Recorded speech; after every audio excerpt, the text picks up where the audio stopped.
Well, good evening, everyone, and thank you for joining us for this next of our Jesus Cares webinars.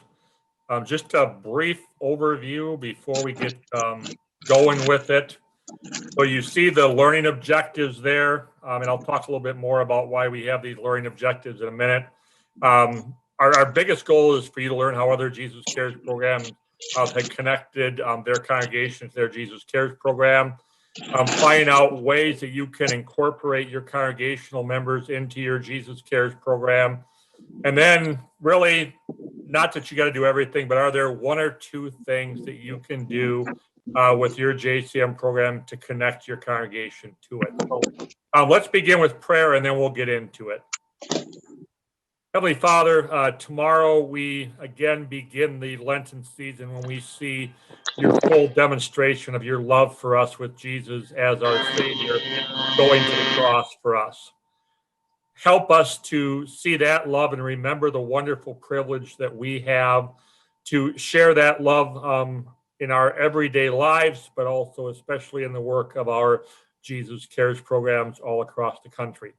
Bless our time together this evening, that it may be beneficial for us, for serving others, and for the best interest of your kingdom. We come to you in Jesus' name. Amen. Amen.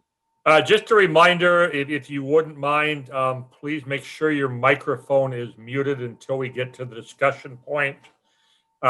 This is going to be recorded, and we'll make the link available to everybody so that you can use it if you want to share it with your volunteers and that type of thing. So for those of you that I don't know or I've not met, I'm Joel Gertner. I'm privileged to serve as the National Director of Jesus Cares Ministries. Also on with us is Pastor Patrick Feldhuss, who serves as chaplain at Hope Residence and our Jesus Cares consultant for the Minnesota and Dakota, Montana districts. I'll introduce our panelists in a minute, but first of all, where we're headed this evening. If you got to watch our last webinar, which gave you an overview and introduction to our Jesus Cares handbook, one of the things that was talked about in there was what we see as the 4 components of a strong Jesus Cares program. Having good congregational involvement, having a good volunteer corps, having active pastoral involvement, and being well engaged with your local intellectual and developmental disability community. Those are going to be the next 4 topics. So this evening, we begin with congregational involvement. So we are privileged to have, I believe that one of them is not going to be on. If you've been watching the news, you know that our friends in Texas have been dealing with some incredible weather.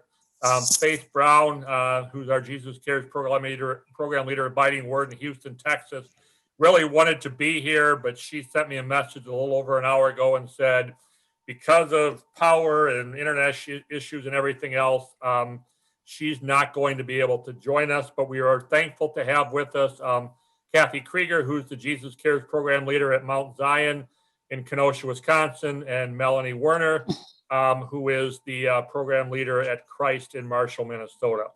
The way we're going to do this is Kathy is going to share with you the things that she has done connecting the Mount Zion Jesus Cares program to their congregation. I'm going to talk about a couple of the things that Faith would have talked about, and then we'll let Melanie share the things that she has seen happen out at Christ in Marshall.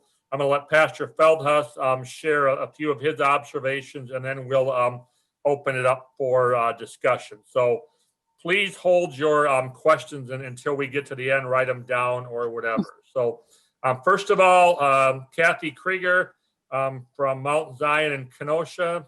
Kathy, the floor is now yours. Thanks so much, Pastor. Can everyone hear me okay? Yep. Okay, perfect.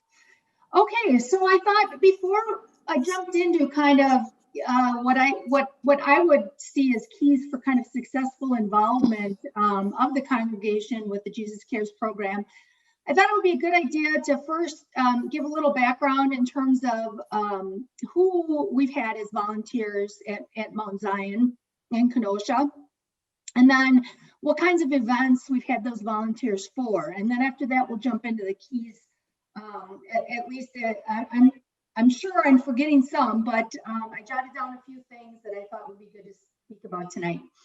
So in addition to, kind of your typical adults volunteering from the congregation, we've also been really fortunate to right away from the beginning of when our program started to have children or teens act as peer helpers for children with disabilities who would come to our events, or teenagers with disabilities that would come to our events. And that really ends up to be very nice because it gives the folks that are attending an opportunity to interact with someone that's their same age and maybe has a more comfort level with them, and also can kind of serve as a example for instance, if we're doing a craft or if we're doing something that it would be helpful for the individual with disabilities to observe somebody else doing. That also gives a good opportunity and really gives a good chance for those folks to interact and start to develop a friendship too. And then one of our area Lutheran high schools, which my son actually attends, is Shoreland Lutheran High School. And we have a couple events a year that are very large events, and it actually maxes out our volunteers from our congregation. And so we've been really blessed to reach out, and Shoreland has been able to have some high schoolers come and help us with the events, and they just get an enormous amount out of the events and also are able to really provide some great help, friendship, assistance, etc.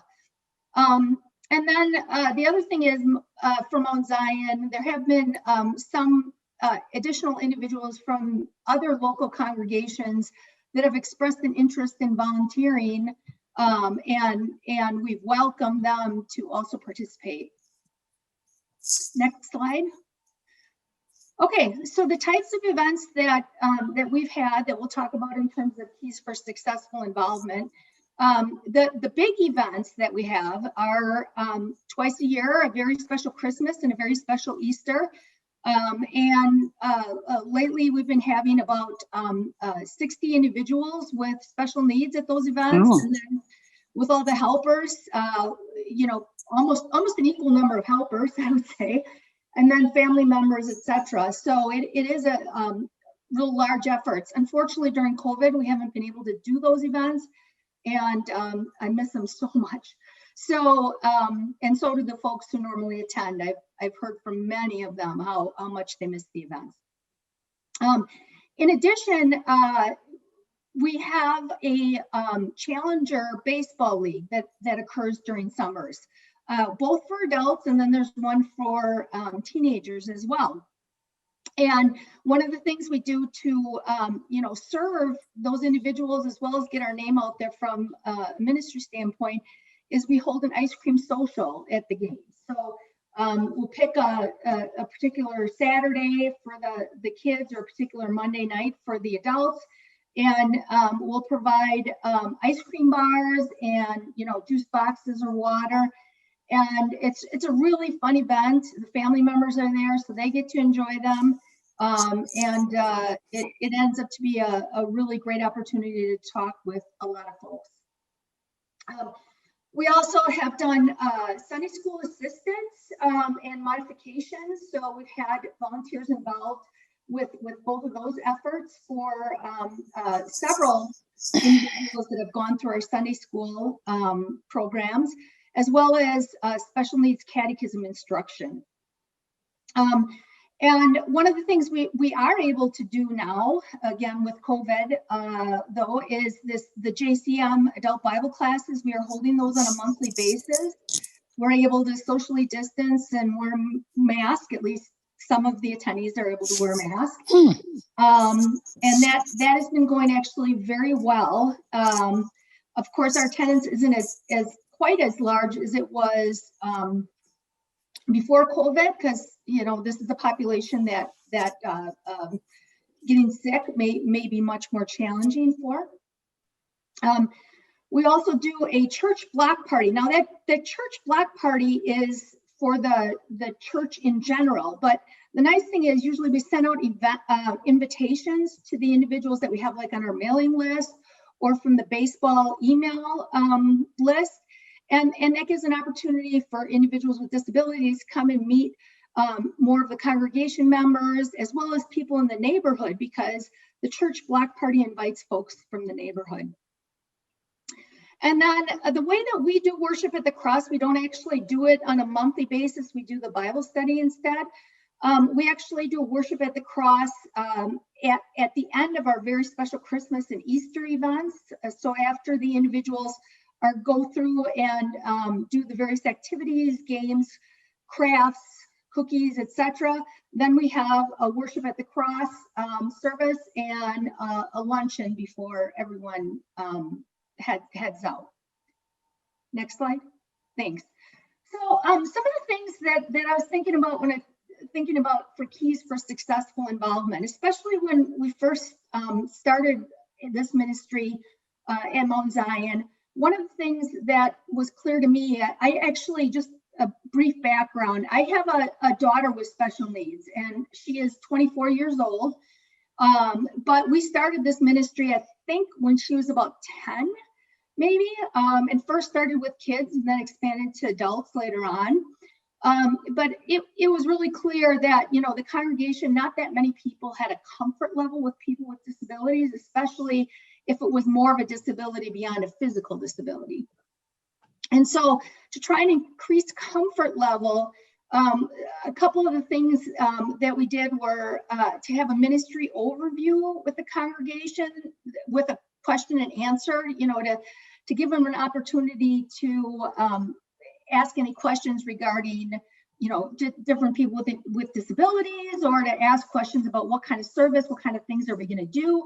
And then I think the thing that was really nice was we did early on, again, we haven't done this more recently because now the congregation is much more entrenched in the ministry, but we had disability awareness for Sunday school, where we did very hands-on activities such as putting opaque glasses on members of the Sunday school so that they could understand what it felt like to be blind, or giving them a worksheet that was all mixed up to show them how difficult it could be for someone with dyslexia, etc. So this kind of gave them a comfort level and also helped them understand a little bit about what it's like for an individual with disabilities.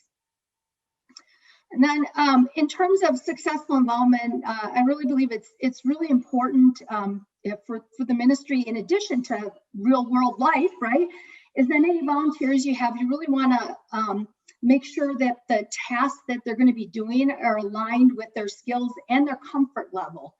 So if you have someone new coming in that hasn't been around folks with disabilities and wants to try it out but is a little nervous, you're obviously not going to put them as a team leader. You might have them be a helper in the group, or if you're providing a luncheon, they might be, you know, might feel more comfortable helping out in the kitchen. So just making sure that whatever their comfort level and their skills are, that that's aligned with what they're going to be doing at the particular event, etc. The other things that I think are really important for successful involvement is if you have helpers, especially that are working one-on-one with individuals with special needs, which there are some folks that we've had in our programs that have a very high level of special need. They need a lot of attention. So we've had to do one-on-one for those folks. And it's really important that you provide some information ahead of time to the individual that's going to be helping them regarding their skills and abilities, and also interest level. So, you know, whether the individual has autism, is verbal or nonverbal, you know, are there any triggers that might set an individual off? So, you know, if someone's touch sensitive, you don't want to go hug them, for example. And then just what do they enjoy, so that they have something to talk about. So maybe Susie enjoys riding horses for therapy. And so that's something you can talk about. Okay, and then I think what's the most important thing, at least from my perspective, is to really communicate effectively. So, I mean, I think this is important in all of life, especially in the church and when you're having a disability ministries. And so make sure that when you're asking for help, that you're describing what kind of help you need. So for example, for our larger events, I'll have a sign up where some people might just be providing unfrosted cookies for the event. We might be asking others to be one-on-one helpers or others to be group leaders. So describe what help you need. Over communicate that need. So you might go in the bulletin, on a website, from the pulpit, you know, we need people and we need for this different activities or different roles. And then when the event is over, make sure you convey the outcome of the event to the church members.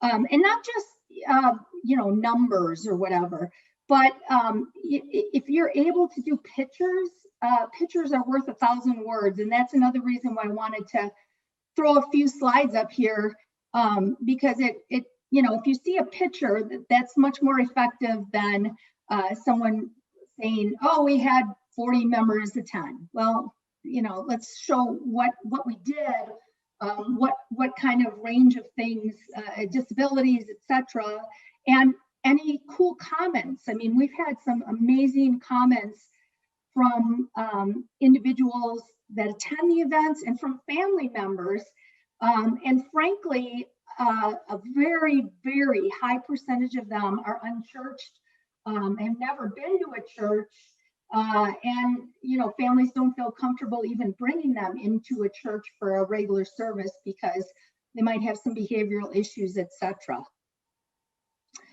And then finally, really from a communication wise, make sure you thank the volunteers. They're going to get a ton out of it, but you know, thank you is wonderful. You know, thank them while you're doing the event. Thank them as you summarize the outcome and put it in the bulletin or whatever. Ask the pastor to thank them. You know, everyone appreciates helping, but it also is nice to hear a hearty thank you. Okay, I think that's all that I have. Thank you so much, Kathy. We'll come back if people have questions on anything. I'm just going to share a few things. Don't have any slides from what Faith would have shared with Abiding Word in Houston, but there are two big things I know that they have done to connect their Jesus Cares program to their congregation. They have every year a Jesus Cares Sunday where they use worship at the cross as the order of worship. So that keeps their Jesus Cares program in front of their congregation on an annual basis. One of the other things that they have done, Kathy mentioned in her previous slide about confirmation instruction. Abiding Word has been blessed to have a number of individuals with special needs confirmed, and they, as much as possible, do that confirmation in the Sunday morning service. Again, awareness and visibility for the congregation, but also think of the opportunity for the congregation to welcome and really support that individual being confirmed, just like with any confirmation class. So I'm going to turn it over now to Melanie Werner and let her talk about what they've done at Christ in Marshall, Minnesota. Thank you, Pastor. Many hands make light work.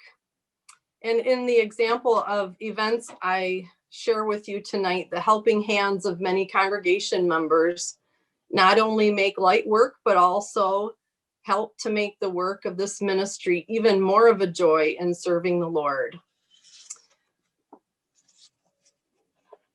In our first example, congregation members play a key role in preparing as well as interacting with our Jesus Cares students. Because of COVID, we weren't able to have our Jesus Cares Christmas program this year, as probably all of you couldn't have yours either. And as a congregation, we weren't able to go, or well, I was trying to figure out, because I'm the choir director, I was trying to figure out how are we going to do this Christmas caroling without going inside, especially if it gets really cold like it is right now. And so I was contemplating that when I got a phone call from a young gal at our congregation who is a relative of one of our Jesus Cares students. And she said, Melanie, can we as a congregation go Christmas caroling to our group homes?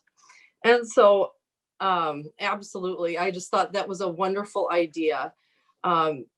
I thought, well, I'll have to research it with the homes, see if they would like us as a congregation to come caroling to their homes. So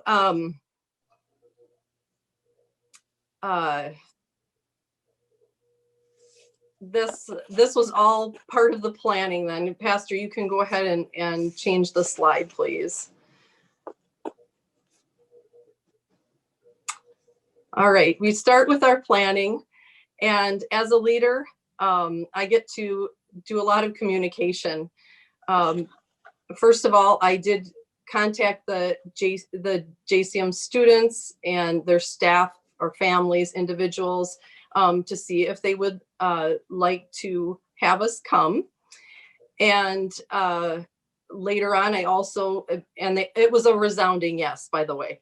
Everybody said absolutely, except for one family. But other than that, everybody wanted us to come. So later on, then I did communicate also with them about date, approximate time we would be able to come caroling, and who would be coming, things like that. So then my next communication was with the congregation. As Kathy said, communication is so important, and you can't really communicate with the congregation enough about what the event is going to be, and having sign up sheets, which is what I had our congregation do, or at least some of the families signed up, actually, because we couldn't all ride together. It was just a different scenario because of COVID. And so we communicated through the bulletin, school newsletter, monthly newsletter for December. And if you have website, you can communicate through that as well. I, as the leader, also determined the routes. It did route scenarios of 2 routes or 3, depending on how many people we would have. The congregation members were also included in planning, and that's the point of our webinar. So a family from our congregation members didn't want to come caroling necessarily, but they wanted to wrap gifts and write cards, which is usually at our Jesus Cares Christmas program. Afterwards is when we hand out a small gift, like an ornament or something, and a card from our congregation. And so this family was able to participate and help out doing that. We had the gal that gave me the call about going caroling. She and her kindergartner and another lady made simple homemade instruments. They just shakers and a jingle bell with pipe cleaners. There's all different kinds of simple instruments online that can be made. And they did that for our Jesus Cares students as well. And they also,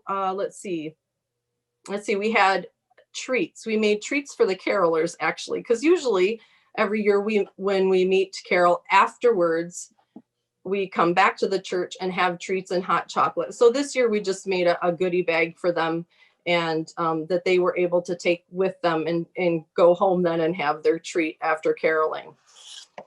And that is something also that congregation members can get ready for the event. So then our caroling day arrived, And we had 2 large groups of carolers that we were able to visit 15 different locations. So the children that were there handed out the gifts and the instruments to the individuals in the group homes, as well as the DVDs from the Lutheran Home Association, 1 to each home. So the carolers and residents of the homes got to visit together, sing together, play the instruments, and one of the residents even directed the carolers like a choir. So that was great. That was in the other group, and I just got so much good feedback from the other group as well, and our congregation members were able to interact and in person while caroling to these group homes. Let's see, Pastor, you can change the slide. Thank you. In this next example, congregation members bring much joy with many helping hands, again, behind the scenes. This is kind of a behind the scenes event for congregation members, but it helps out our Jesus Cares Bible study group very much. Craft night. Many of you have a craft leader, and quite often the craft leader will prepare the crafts throughout the year as the Jesus Cares Bible study nights go. They'll have a craft ready. At least that's how it was in our congregation. I had a couple different ladies doing that, and that was absolutely wonderful. But sometimes the craft leader has other responsibilities, whether it's at home with their family or at work or other things in church, and they would just like to get all of the crafts done in one night.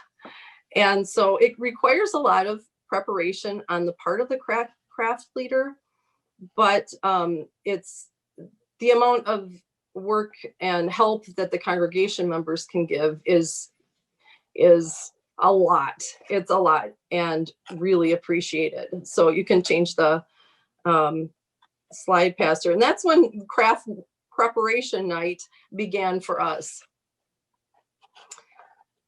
So as the craft leader chooses the crafts, either from Dear Christian Friend or the internet, like with Pinterest and books, craft books. The craft leader would copy a picture of the finished craft with the supplies, a list of the supplies that are needed for that craft, and instructions on how to prepare the craft for the students, and instructions on how the students should finish the craft on the Jesus Cares Bible study night.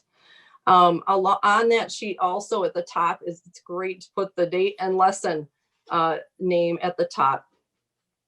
The craft leader also communicates with the congregation by all means possible, once again, with the date and time and place and what's happening. The sign-up sheets at church are a great tool. For example, getting supplies that are needed. We obviously wouldn't have all the supplies that we need for all these different crafts. So a nice list made and sign up for congregation members to sign up on what they would like to supply. Perhaps they have it at home or would like to purchase it and be part of Jesus Cares in that way.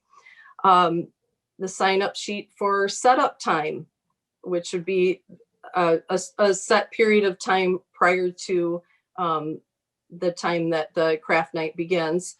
Craft preparation sign up as well, all those that want to help with that. And then don't forget cleanup. It's nice to have a sign up for cleanup as well. I've forgotten that on occasion, and it's good to remember that one. So as a thank you, it's also good to prepare for that ahead of time as well. You can have snacks at the ready for the night, popcorn or snack mix or something like that, and juice and stuff, because it can be kind of a long night. Sometimes we did it a couple different times, maybe 2 to 3 hours. So it's nice to have a snack there. And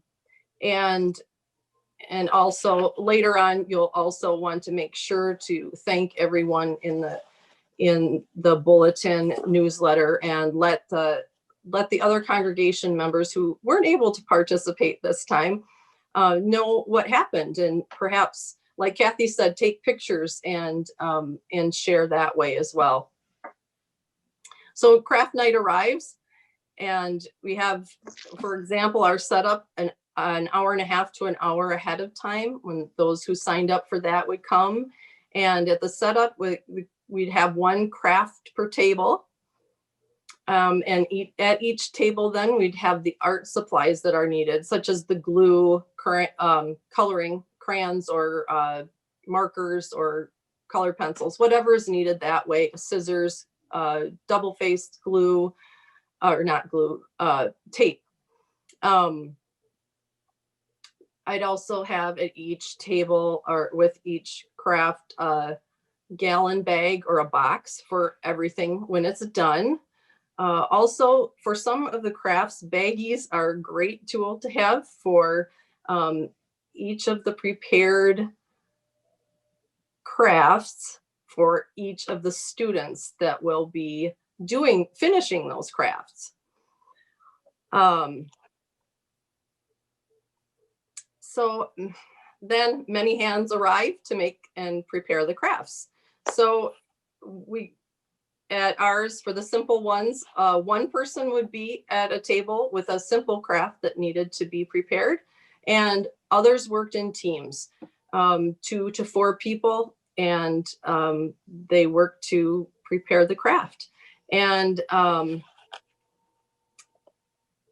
when an individual or team of congregation members is finished with prepping their craft, there should be one finished sample of the craft per 5 Jesus Cares students that you have.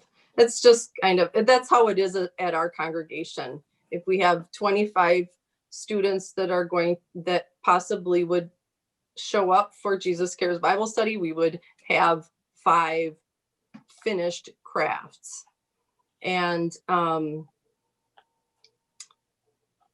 they will also have put together 25 baggies with the supplies, such as the stickers, or the small pieces of paper, or a hanger for the craft, and all those small things that could get lost. Have them all in one baggie for each Jesus Cares student in order to complete the craft.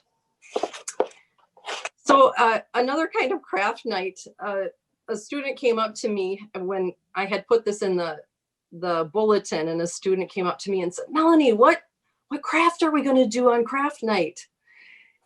And I thought, oh, wow, that is a great idea. And this was the craft night. We were doing preparation for it, and I explained it to this student. It was a Jesus Cares student too. So I explained that, but then I thought, wow, I would really like to try a different kind of craft night. And we have so many congregation members with different talents, and this would be a great way for them to interact along with other congregation members to help with the interaction. You have people who do card making, greeting card making, or scrapbooking. They could make little scrapbooks where we could provide the pictures from our Jesus Cares program, and they could scrapbook those and show them to their friends and say, hey, this is what we do at Jesus Cares. We could, we have bakers out there, lefse and Belgian cookies and things like that in Minnesota that could be demonstrated. And the Jesus Cares students could share in that work as well. And it could be a whole event, and not the craft at the Jesus Cares Bible study. So there are so many ways for our congregation members to interact with our Jesus Cares participants, but there are also ways, as you have heard, here for our congregation members to work behind the scenes as well, lending their many hands to make the work of this ministry light work and joyful work in serving our Lord and his people. Thank you. Melanie, thanks so much for sharing those ideas. I'm going to let Pastor Feldhuss share any thoughts he has, because before he was the Jesus Cares coordinator, he was the Jesus Cares program leader. So, Pastor Feldhuss, any thoughts you want to share? Thank you very much. Great ideas that everybody shared already. I just also would include, I've seen in some congregations, they actually, if you have an Advent service, they set apart one of the Advent service as a Jesus Cares service, and they have it at Worship at the Cross. And when I went to visit with them during that time, the church was packed, and it just, I got to talk to a lot of the church members, and they just always grateful to have the participants come and play the bells or sing their songs and follow the worship at the cross. And I was always told how that just keeps them in contact, and they always look forward to that special Advent service. So again, at least once a year, looking for a Sunday or an Advent service or a special service, that way the congregation has connection to the participants that come. That does a great job connecting your congregation and program together. Other things, in Cornell, when I was pastor there and we had our Jesus Cares, one thing we would have in the summertime after worship every Sunday is social hour. So someone up to do snacks and do the goodies, and we would just be outside if it was nice and just chat with everyone. Well, we had small group homes nearby the church, and we would invite them to come over, and they loved social hours. So they got to enjoy some goodies, and they were just there to talk and just meet with church members as they were just perusing around. So again, it got people connected to participants and our friends with disabilities, and keep that in mind as we look for opportunities to bridge that gap. Other places I've seen, they do a special outdoor summer picnic, but they, instead of just a church picnic, it's a church and Jesus Cares picnic. And so again, that's another way to connect the program and the members of the congregation. Maybe some other suggestions is maybe every summer have a sing-along after worship, and invite the Jesus Cares participants to come to that. Love singing, and also have some goodies too. So that's another option if you have a very musical congregation and you have a lot of talent in that area, make use of that. So have like maybe a sing along, and it's just sing some favorite hymns. They love singing and they love playing their instruments. Another one that I was thinking of recently is, since a lot of our big group homes are now smaller, there maybe a lot of them are down to 4 persons per group home. Some congregations are thinking about going to an adoption. So you can look at the congregation and ask if a family would like to adopt one of the group homes. So they would then be in contact with the group home and find out when the birthdays, if they're comfortable with it, what the participants' birthdays are, so that they can send them gifts, send them random cards thinking of you. And that's kind of a way, but you also get to adopt the workers. So here's another opportunity, not just for the participants with disabilities, but also their caregivers. So you adopt them as well. So maybe bring them a special meal, and and this brings out communications. But then having church members and families sign up, maybe do tag team, maybe 3 or 4 families of the congregation adopt one group home. So that way you're just constantly in communication with the group homes and your participants, and that's another way to bridge that gap. This might sound kind of interesting and weird, but I would suggest asking your congregation to put your Jesus Cares, if it's not already there, into a budget line or a ministry plan line.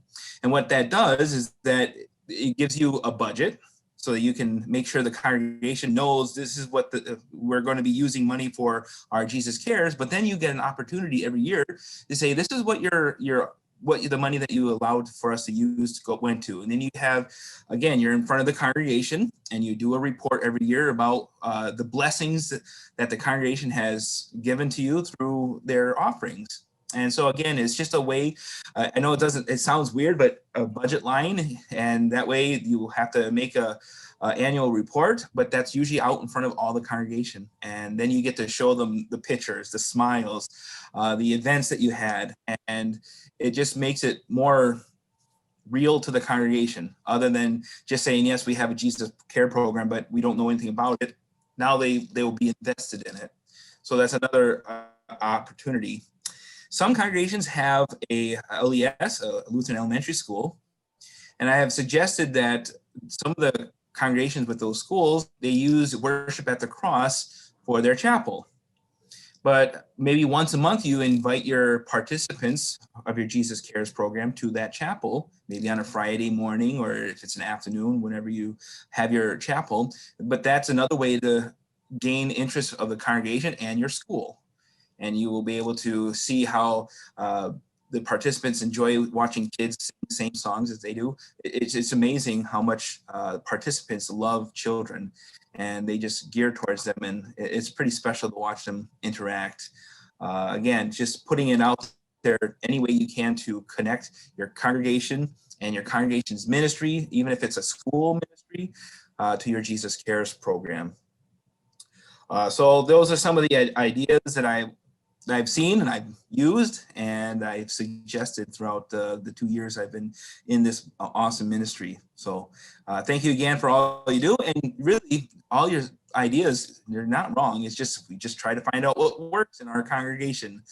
So sharing ideas like this is such a wonderful way just to open some eyes and maybe, hey, let's try that. If it doesn't work, we'll try something else. Each shoe will fit a little differently, but it's good to share ideas. So thank you very much for joining us tonight for this. Pastor Feldhaus, thank you very much. I want to pick up on the last thing he said involving the children of the congregation. One of the other ideas that I've seen is if you have a Sunday school or a Lutheran elementary school, having those children come and sing as a part of the Jesus Cares. That really works both ways. It opens the eyes of your school or Sunday school children to what Jesus Cares is all about. And it really makes your Jesus Cares participants feel pretty cool that all these kids take the time to come in and spend some time with them. Another one, if you have a Lutheran elementary school and they've got piano lessons, perhaps consider inviting some of those piano students to come. If you have worship or you're doing something else, have those piano students come and play. We've seen some pretty excellent examples of that. It gives them, those students, the confidence and the experience of playing in front of other people. And again, it's pretty neat to watch your Jesus Cares participants just love all over those students for what they're doing. You see on the screen, and it's sort of a broad summary of the things we've talked about. Before we head to questions, I want to just talk about the very last one. It's been mentioned a couple times, an annual Jesus Cares Sunday to keep the program in front of your congregation. I want to mention one thing about that. There are a fair number of you that have had Pastor Feldhaus, myself, or somebody else lead worship at the cross to sort of, maybe get your Jesus Cares program going, or a kickstart for your Jesus Cares program. But I want you to know that that offer is out there. That he and I are more than willing to do that. I think I speak for him. It's one of the things that he and I absolutely love the most, to be able to do that and just really put this ministry in front of your congregation in a very real way. So moving on then, just we've got about 10 minutes or so here for discussion. It's been really neat to see all the things that are shared. Any other things that people would like to share? Questions for Kathy, questions for Melanie, questions for Pastor Feldes. I can't see everybody, so everybody try not to speak at once, but feel free to unmute. And if you've got a question or a comment to make, please ask it.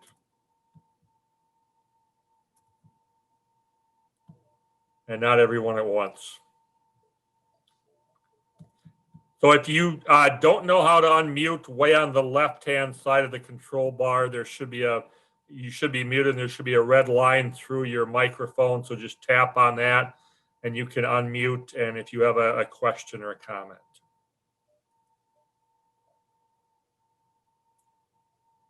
We didn't do that well, did we? That we covered everything for everybody?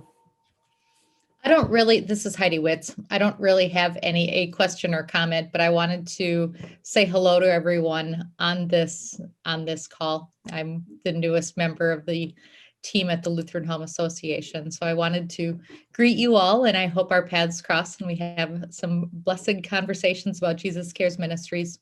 I used to work with the ministry from 2004 to 2008. So it runs deep in my heart of loving this ministry. So hi, everyone. Heidi, thanks for being on here. I see that Pastor Craig Bourne is on. Craig, sorry to put you on the spot, but would you talk about where your Jesus Cares program really connected to find your students? I think it was just a really a neat connection that you had. Craig, if you want to talk about that. Sure. Craig Bourne, pastor Risen Savior in Navarre, Florida, and in the Panhandle near Pensacola. It was a couple of years ago, I was at a chamber event in our community, and I was talking with a woman, just kind of introducing ourselves, and she said that she was with an organization that they call Emerald Coast Exceptional Families. And as I was talking with her about that, what that group did, it's basically a group of moms and caregivers that they all had children with special needs, and they would meet together for play dates. They would get together for different events in the community, and basically just support each other. And I had been familiar with Joel's work with Jesus Cares, and it kind of just clicked in my mind. Like, I asked her if they had any programs or they did anything with worship, and she said not really. They would go to one church that had a playground, and they would use the playground because it was fenced in as a place for play dates and stuff like that, but they didn't have any specific things tied to worship. And knowing about Worship at the Cross, I said, well, we have a national program that can help congregations get set up with this, and we would love to be able to see what it would take to offer that, and really kind of work with your organization. So that got the ball rolling. Joel came and made a presentation to our congregation. We had a great turnout of volunteers to help out with it. And while we haven't necessarily seen huge numerical success with partnering with that group, there's a couple of strong families that have come to every one of our Jesus Cares events, and really everyone that we serve right now, at least the regulars that come, are all families that have come because of that organization. And we don't have any members who have right now any members who have children with special needs. So we're serving in the community, and they're excited about it, and they want to continue to spread the word in the community that this is being offered, and they are some of our best advocates to go out and share what it is we're offering for this community. So Good. Craig, you want to talk too? The lady who was your point of contact, she is a military wife, correct? She is, yes. And that's another point of contact that you had, hasn't it been? That there's sort of that connection to military family members. This is a community with a lot of turnover, regular changing over. So people are coming in and out, but to have somebody who's got the military experience, knows what it's like to move with and have people that and children that need to be cared for in that way, but then also have this tie-in with others in the community. It's just been it's been a very beneficial relationship to have, and she has really, the two families that have come every week, they've been the backbone of who attends, but then they've also been a sounding board that I can go to when we were coming back from the virus. We didn't meet for a couple months. They were the ones that I asked, are you comfortable coming? Are you comfortable meeting back? And they've been more than willing to help guide this journey as well. We've been doing it for a year now, so it's been a real positive thing, and I can't point to anything other than God brought us together on that night to talk and gave. I think it was at a conference, I think, that you were at, Joel, that's where I first became introduced to it. So that kind of click was something that I know God was working there to make that happen. So Good. Thanks for mentioning that, Craig.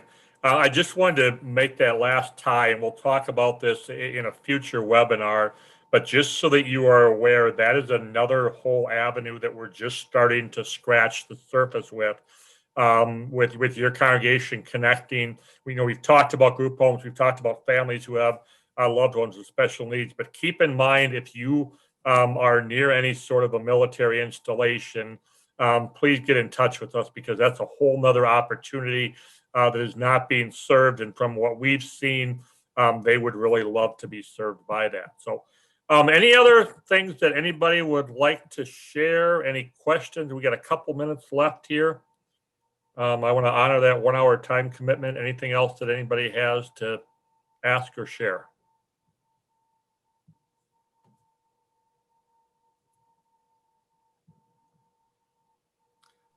If there is nothing, well, hang on. I was just pausing for questions. I just also want to say, as the retired guy, thank you for everybody out there that's doing what you're doing and keeping the ministry going. And we just continue to pray that the Lord will bless it, that we get through this COVID so we can start connecting with people again in the way we were. We had great momentum, but we still have great momentum because we got somebody on our side that's not going to let it stop. So just thank you to everybody out there. Well, thank you, Bill.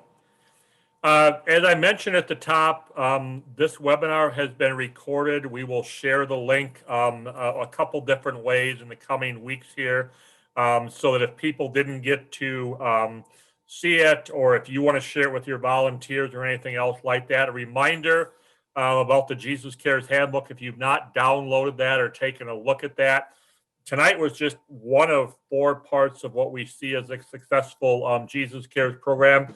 And then please put on your calendar, the next webinar will be on Tuesday, May 4th. We wanted to get one in before we got into the summer. We realized summer gets a little bit crazy for everybody, and we figured that first week of May would work.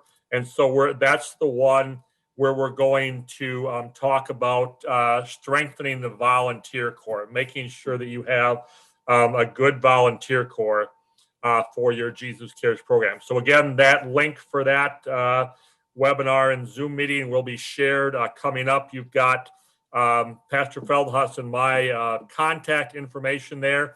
If you want to follow up with either Kathy or Melanie, please get in touch with me, and I can share ways that you could get in touch with them. Thank you, everybody. This was, I said to somebody at the beginning, this was the biggest response we've had for one of these webinars. And I think people realized, hey, this is really a great way to, make your Jesus Cares program much more visible, connecting it with your congregation. So continued blessings as we head into the Lenten season and as you do your work. And we will see you next time, and have a wonderful evening. Thank you.